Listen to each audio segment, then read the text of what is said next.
அனைவருக்கும் வணக்கம். இது உங்கள் இன்பத்தமிழ் இன்ஃபர்மேஷன் அகாடமி. கடந்த 31/5/2025 அன்று நடைபெற்ற கம்பைன்டு செகண்டரி லெவல் எக்ஸாமினேஷனுடைய ப்ரொவிஷனல் போஸ்ட் அலோகேஷன் லிஸ்ட்டை இன்னைக்கு தான் ரிலீஸ் பண்ணியிருக்காங்க. அது கட் ஆஃபோட இந்த போஸ்ட் அலோகேஷன் லிஸ்ட் வெளியாயிருக்குங்க. அதாவது எக்ஸாம் ரிசல்ட் என்னைக்கு வருதோ அன்னைக்கு தான் கட் ஆஃபும் வரும். ஆனால் இவங்க டைரக்டாகவே சர்டிஃபிகேட் ஃபார் வெரிஃபிகேஷனுக்கு ஒரு சில பல பேரை கொடுக்குறாங்க. அதை தொடர்ந்து நமக்கு இந்த இதெல்லாம் வெரிஃபிகேஷன் பண்ணி உள்ள போஸ்ட் அலோகேட் ஆகிட்டு வெரிஃபிகேஷன் எல்லாம் பயங்கரமாக இவங்க இப்போ லைப்ரரி அட்டெண்டனுக்கு குவாலிஃபைடு பீப்புள்ஸ் தேர்ந்தெடுத்துட்டாங்க. இப்போ ப்ரொவிஷனல் போஸ்ட் அலோகேஷன் லிஸ்ட்டை வித் கட் ஆஃபோட ரிலீஸ் பண்ணியிருக்காங்க.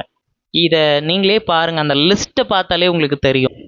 இந்த மொத்த 27 போஸ்ட் பார்த்தீங்கன்னா இது கேள்வித்தாளும் ரொம்ப ரொம்ப ரொம்ப எளிமையான கேள்வித்தாள். அது மட்டும் இல்லாமல் கேள்வித்தாளும் எளிமை.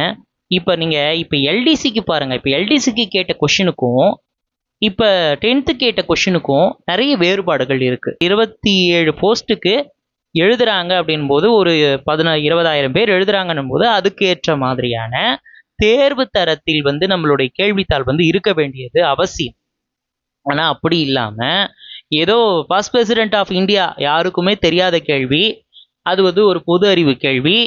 அந்த கேள்வியெல்லாம் தேர்வில் இடம்பெற்று இருந்ததை நாம் பார்க்க முடிகிறது. அதை தொடர்ந்து பார்த்தீங்கன்னா இந்த லிஸ்ட்டில் பாருங்கள், நமக்கு கட் ஆஃப் லிஸ்ட்டில் கட் ஆஃப் ஒரே கட் ஆஃப் ஒரு சில பல பேருக்கு ரிப்பீட் ஆகிருக்கும்.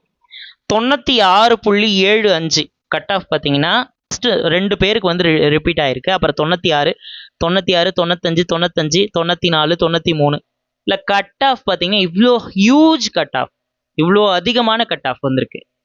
நல்லா இது இதில் கொஞ்சம் ஒரு சில மிஸ்டேக் பண்ணவங்க கீழே போயிருப்பாங்க. மற்றபடி எல்லாரும் நல்லா பர்ஃபார்ம் பண்ணியிருப்பாங்க, அது எல்லாருக்குமே தெரியும்.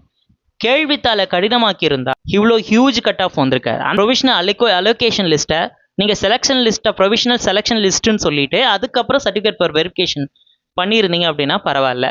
வேணா பாண்டிச்சேரி கவர்மெண்ட்டுக்கு ஒரு டிரான்ஸ்பரன்சி இருக்கணும் அப்படின்றத மீண்டும் மீண்டும் நான் சொல்லிக்கிறேன். ஏன்னா இது ரொம்ப முக்கியமானது. இப்போ எல்டிசி தேர்வுகள்லேயே நான் எழுத சென்றிருந்த போது அந்த ஹாலில் பார்த்தீங்கன்னா 28 பேர், அதில் 12 பேர் தான் பங்கேற்றாங்க. அப்படி இருக்கும்போது இந்த தேர்வில் அடுத்தடுத்து நல்லா படித்து எழுதுறவங்களுடைய எண்ணிக்கை குறைந்து கொண்டே வரும். அப்போ எதற்காக இந்த தேர்வு நடத்தப்படுகின்றது அப்படின்றத அரசு கவனத்தில் வைத்து கொண்டு அதுக்கேற்ற நடவடிக்கைகளை உடனடியாக எடுக்க வேண்டும். ஏன்னா ஒரு எக்ஸாம் அப்படின்னாலே முதலாக நமக்கு செலக்ட் லிஸ்ட் வரும்.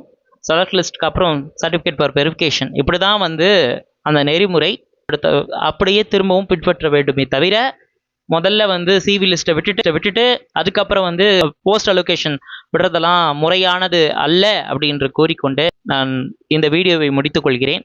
மீண்டும் இதே மாதிரி ஒரு காணொளியில் உங்களை நான் சந்திக்கிறேன்.